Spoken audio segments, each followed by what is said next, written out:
parts are then broken down, we get all the products of coagulopathy. There is a D-dimer elevation, fibrinogen elevation, and etc. This is the basic timeline of the events which took place. So China first alerted the World Health Organization with regards to the COVID-19 pandemic on December 31st, 2019. They were still unrecognized, so basically a cluster of pneumonia-like cases was explained by the Chinese authorities. On Jan 7th, the WHO officials announced that they had identified the COVID virus officially with the genomic sequencing, and on Jan 11th, the first death linked to COVID-19 was announced. On Jan 13, the first case outside of China was reported in Thailand, and on Feb 26, the National Institute of Health began the first clinical trial for the potential COVID-19 treatment remdesivir, which is now suspended by the WHO. They're suspended from the list of medications. Later, the Food and Drug Administration took steps to expand the testing to several other laboratories and clinics, and on March 11th, the WHO officially declared COVID-19 as a pandemic. And as of now, these numbers are redundant. As of today, there are more than 97 million cases of COVID which have happened worldwide, close to 100 million, and more than 2 million deaths have occurred due to COVID as of today. Some putative suspicion as to the origins of the COVID virus. So, while there has been genetic homology with bats, the bat coronaviruses, there was 96% genetic homology on analysis. We still haven't been able to identify the intermediate host. As far as the first SARS virus was concerned, civets were identified, and these were labeled as the culprits because of that. Because you know, Chinese people eat anything and everything. They eat rats, bats, cats, dogs, you name it. So civets are actually sold in Chinese markets, and they were found to harbor the viruses, and eventually they were established as the intermediate host. As far as the MERS pandemic is concerned, dromedary camels were considered to be the intermediate pathogens, and close contact with the camels has happened in the Middle East. We have a lot of camels. Camels are utilized for food, for dairy products, and even camel racing is sort of a hobby. So this close contact with camels gave rise to this intermediate host. As far as COVID-19 is concerned, pangolin is suspected to be a putative intermediate host, but still there is no clarity on it. So for now, it's still a query. These are the basic routes through which COVID can get transmitted from one person to another. Droplet transmission is considered to be the most important, wherein the droplets, which are ranging in size greater than 5 microns, can travel up to 1 to 2 meters, that is a distance of up to 6 feet, and these are inhaled by the person, and the person gets infected. Direct indirect contact is also quite important, because when the person coughs or sneezes, they touch their face, eyes, nose, and mouth, and then these are taken up by the other individual. Indirect contact, as in fomites, the COVID-19 patients on the bed, he's shedding all the droplets, somebody else comes up, a relative or a friend, and they touch the surface and they touch their face, their eyes, nose with it, and then they get infected. Airborne transmission was one of the most contentious topics for discussion, and recently the CDC has revealed guidelines saying that in enclosed spaces with inadequate ventilation, chances of airborne transmission are present because these particles can travel for long distances, more than 6 feet. They're not as heavy as the droplets. So there's still some lack of clarity as to whether it is 100% airborne, but to some degree they have agreed that in enclosed spaces with no ventilation we have to be cautious, and even in aerosol generating procedures it could be a potential risk. So basic methods to stop COVID, it's still under a lot of investigation. There are no definitive treatments, there are no definitive vaccines that have come out yet, still a long way from it. Basically, repeated sanitization, hand hygiene is extremely important. As we know, the 5 moments of hand hygiene have to be followed rigorously in order to prevent the spread.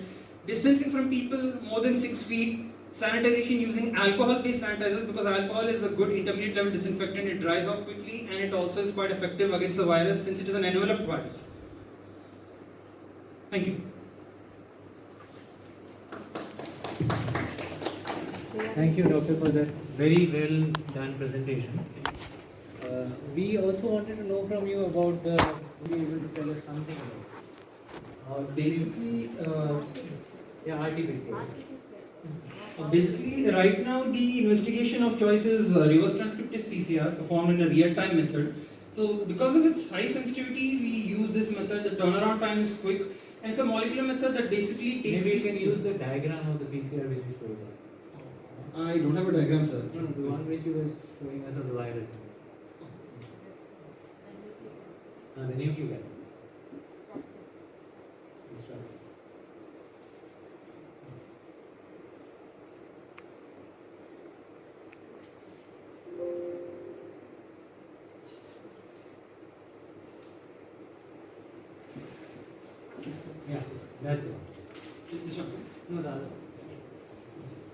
So the basic thing is, being an RNA virus, we cannot use this in PCR directly. We have to first convert it into a DNA copy. That's the whole point of adding the reverse transcriptase enzyme. In the olden days, we had regular PCR. It was first invented in 1983, and it basically took the DNA chemistry and exploited it.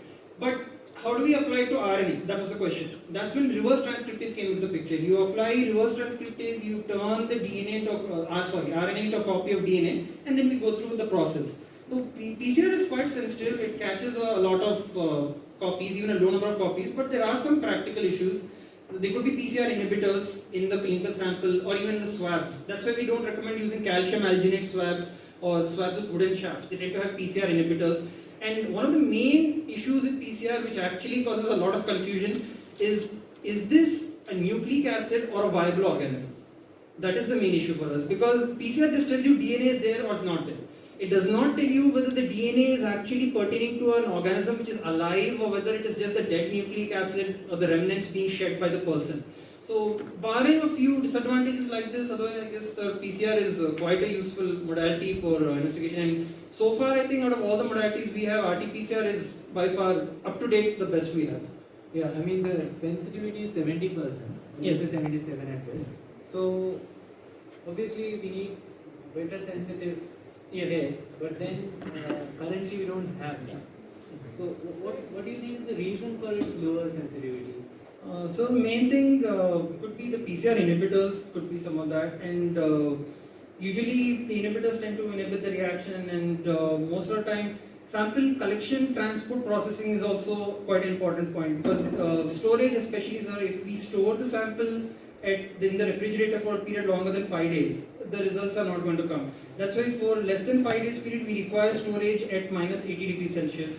And the other issue, like we just spoken about, sir, is is it viable or not viable? That's another thing. The last few remnants, usually the CT values tend to get quite elevated towards the end. That's it's still usually So causes when you talk about confusion. viability, that means there could be false positives.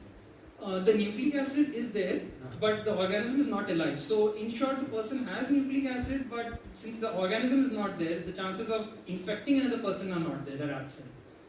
Actually, the type of sample also will dictate. So, for example, throat swab, the viral load will be less. If you take the from lower respiratory tract itself, then the positivity will be Yeah, that's that is depending upon the sample. Yeah. We will do. The rest of the things is usually repeatedly, because after the process is very converted directly, even the live virus is not there in the body, still the PCR test will become positive, because remnants of nucleic acid will be there, and that is giving the positive. That is for that sake some people are while I am always I am okay, I have recovered. While now together you are giving positive report, why you are giving that, but still that is possibility is there. Nucleic acid presence itself. So continual positivity is one of the issues. Now another thing which you mentioned was the CT value. Yes. Now this is also causing a lot of confusion on people. Some are confusing with the CT scan.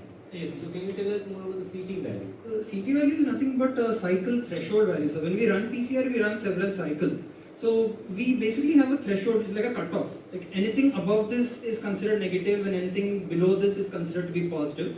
But the CT value, it has been shown that it does not have anything to do with the disease severity or the infectivity. So even the ICMR has issued guidelines telling us not to use the CT values to guide our clinical diagnosis and our treatment protocols on the CT value. It's just a semi-quantitative way of knowing like roughly how much virus could be there and whether the virus is there or not. Yeah, I have often seen people relying on the CT value of the validity of the test. Yes. Whether it's positive or negative, sometimes we go by the CT value. So would madam like to say something? Sir, actually the nucleic acid, the cycles, sir, basically cycles. So, for example, if any person is having, we have taken the sample and we have amplified that. So, here that RNA will be converted to DNA first by reverse transcriptase, and that DNA copy will be amplified. So, amplified means one copy will become 2 and 2 will become 4 like that. So, for first cycle, one copy will become 2. Second cycle, 2 copies will become 4.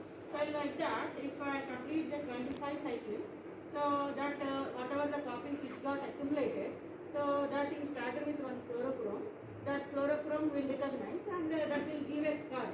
So whenever the parabola is coming, so after completion of that particular cycle, so then I am able to see the parabola, so that by that I can tell the person is having the nucleic acid initially and that got amplified.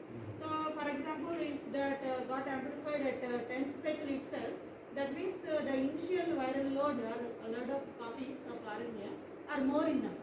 So if it got amplified at 36th cycle, so that means the person is having less number of copies of RNA at initially, and it had taken 36 cycles for that Make it to get that threshold fluorochrome signal, so that parabola starting, that had happened.